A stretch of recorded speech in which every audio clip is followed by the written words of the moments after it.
유치원에 갑니다 이런 노래래요. 뭐 날이 추운데 어디 가나요? 뭐 이런 노래인데 이 가사 앞부분이 끝이 없을 거라는 거죠.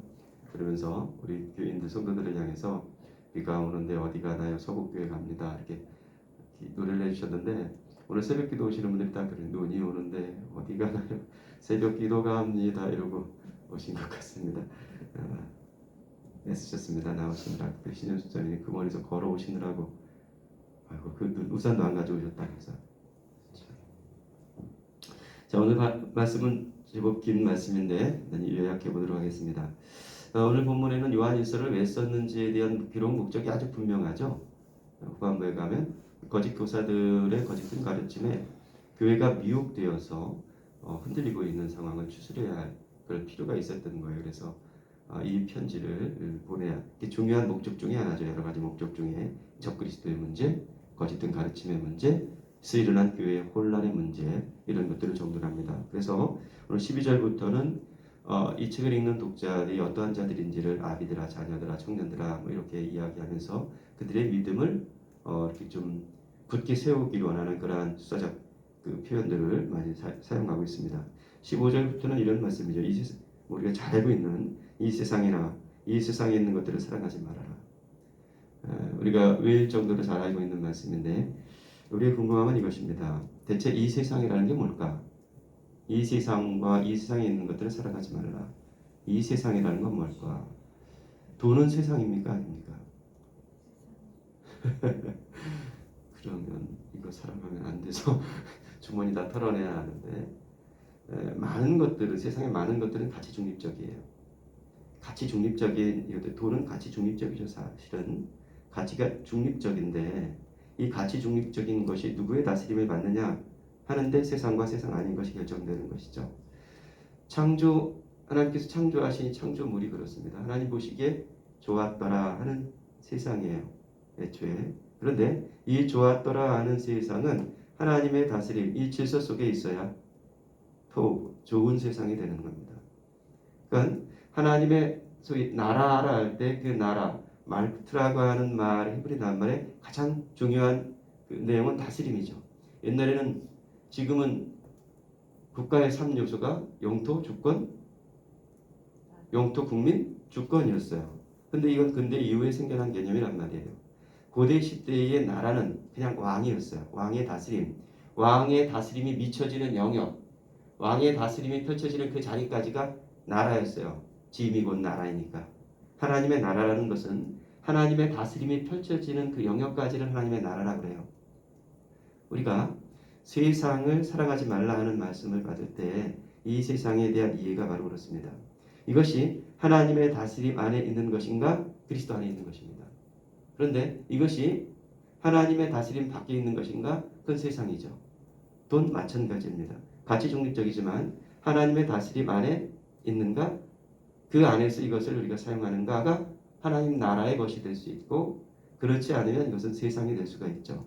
그러니까 하나님의 다스림이 미쳐지지 않는 것들을 사랑하지 말라는 거예요. 이게 왜 그러냐면 본디, 인간의 본성이기 때문에 그래요. 에덴의 아담이 그랬잖아요. 그것은 에덴은 좋은 것이었지만 세상을 삼으려고 했던 것이죠. 하나님의 다스림 안에 있지 않는 에덴을 만들려고 했던 거예요. 자기가 주인 되고 싶은 따먹어 스스로 하나님이 되고 싶은 그 에덴을 만들어 놓았던 것이죠. 그것이 세상이 되어버리는 것이에요. 오늘 우리에게 있는 에덴이 마찬가지입니다. 선악과가 마찬가지고요. 그 이야기를 하고 싶은 거죠. 그래서 육신의 정욕과 안목의 정욕과 이생의 자랑이 다 세상이다. 그래서 그건 다 아버지께로부터 온 것이 아니요 세상으로부터 온 것이다. 이 세상도 이 정욕도 지나가지만 오직 하나님의 뜻을 행하는 자는 영원하다. 일종의 명령처럼 내려주십니다. 18절부터 이어지는 문제가 본격적으로 그 거짓 교사들에 대한 문제입니다. 18절 보니까 아이들아 지금은 어떤 때래요? 마지막 때래요. 지금이. 그러니까 이 편지가 쓰여진 시대가 우리가 지금 사는 시대에 이미 수천 년 전인데 그때가 이미 마지막 때라고 사도는 이야기하고 있죠. 자, 적그리스도가 올 거야 이렇게 말하는데 그런 말을 많이 들었는데 흥미로운 말이죠. 지금도 많은 적그리스도가 일어났다. 우리는 적그리스도 그러면 소위 예수님 재림하실 때 천년왕국가 앞두고 그때 막 일어날 것처럼 이야기를 하잖아요. 소위 세대주의적, 전천년주의적 세대주의자들이 뭐 휴거 이야기하고 뭐 이렇게 딱딱딱 시간별로 짜맞히는 분들이 적그리스도가 예수님 재림 전에 바로 나타난 현상처럼 이야기한단 말이에요. 근데 이미 적그리스도가 우리가 사는 시대 이미 2000년 전에 초대교회가 형성될 때부터 적그리스도가 생겨났다. 성경은 그렇게 말씀하고 있죠. 맞나요? 오늘 우리가 본 본문이 이렇게 맞나요? 나중에 나타날 적그리스도가 아니라 이미 생겨난 적그리스도를 이야기해요. 그럼 적그리스도가 누군가? 조금 더 보죠. 18절. 아이들아 지금은 마지막 때라. 적그리스도가 오리라는 말을 너희가 들은 것과 같이 지금도 많은 적그리스도가 일어났는데 그러므로 우리가 지금 마지막 때를 사는 거예요. 지금은 마지막 때죠. 소대에 말씀드렸던 지난 주일 말씀을 전해주셨던 원재훈 목사님께서 아주 의미 있는 말씀을 해주셨어요. 종말을 어떻게 살아야 할까? 우리가 지금 대강절인데 성탄을 기다리는 대강절인데 우리는 대강절을 대강 지내니까 주님의 기다리심, 오심은 초림을 기다리심은 지나간 거니까 이제 재림을 기다리는 건데 어떻게 종말을 살아갈까? 원 목사님이 그런 말씀하셨어요. 100년 뒤에 예수님이 오시더라도 내일 오실 것처럼 깨어 근신하며 살고 내일 주님이 오시더라도 100년 뒤에 오실 것처럼 성실하게 살아라. 굉장히 중요한 말씀을 해주시는 거예요. 종말의 때는 누구도 알 수 없어요. 다만 그것이 100년 뒤에 오시더라도 나태하지 않고 깨어 살고 믿음으로 깨어 살고 내일 오시더라도 내일 오시니까 우리 아무것도 안 해도 돼 하는 것이 아니라 오늘 한 그루의 사과 나무를 심는 믿음으로 살아라. 이게 중요한 것이 지금은 마지막 때니까 오늘 다시 마지막 때로 살아가는 그게 우리들의 종말 신앙 아닙니까? 근데 다시 볼까요? 지금도 많은 적그리스도가 일어났으니 그러므로 우리가 마지막 때인 줄 아노라 그러면서 그 적그리스도가 누구인지를 이렇게 설명합니다. 그들이 우리에게서 나갔으나 우리에게 속하지 아니하였나니 만일 우리에게 속하였더라면 우리와 함께 거하였으려니와 그들이 나간 것은 다 우리에게 속하지 아니함을 나타내려 함이라. 무슨 말입니까? 적그리스도가 교회 밖에 있는 어떤 세력을 뜻하기보다는 적어도 이 요한일서의 문맥에서 적그리스도는 교회 안에 머물렀다가 진리의 문제로 교회 밖으로 나가 그 진리의 대척점에 서 있는 자들을 뜻한다는 거예요.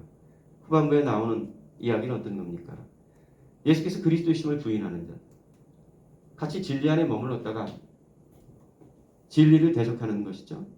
그래서 예수가 하나님의 아들이심을 부인하는 자들, 예수 그리스도의 십자가의 능력을 부인하는 자들, 예수 그리스도의 부활과 다시 오심에 대해서 배타적인 자들, 그들이 곧 적그리스도고 그들로 인하여 혼란스러웠던 교회 안에 그 진리 문제로 갈등이 생기고 야기됐던 그 파장을 저들로 적그리스도다라고 사도가 규정지으면서 다시금 믿음을 추스리려는 것이죠. 적그리스도는 뿔 달린 적그리스도가 아니 천년왕국 전에 나타날 짜잔하고 나타날 험한 적그리스도가 아니라 지금 이미 시작된 이 종말 속에서 적그리스도의 힘과 세력은 있는 것이죠. 22절은 보다 분명하게 말합니다. 거짓말하는 자가 누구냐?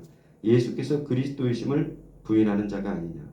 예수께서 그리스도이심을 부인한다는 게 어떤 것입니까? 오늘 우리의 상황에 맞춰서 적용해 보자면 첫 번째, 예수가 그리스도라는 걸 간단하게만 정리하죠. 예수 그리스도라는 말은 우리는 지금 고유명사로 사용하고 있지만 예수 그리스도라는 말은 초대교회 성도들에게는 하나의 신앙 고백이었습니다. 예수 그리스토스라는 말은 예수는 그리스도이십니다 라는 뜻이에요.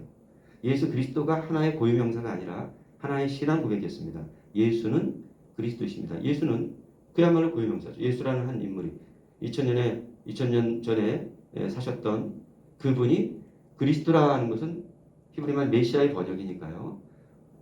기름 부음 받은 자입니다. 그분이 구원자입니다. 예수는 그리스도이십니다. 이건 하나의 신앙 고백이었단 말이에요.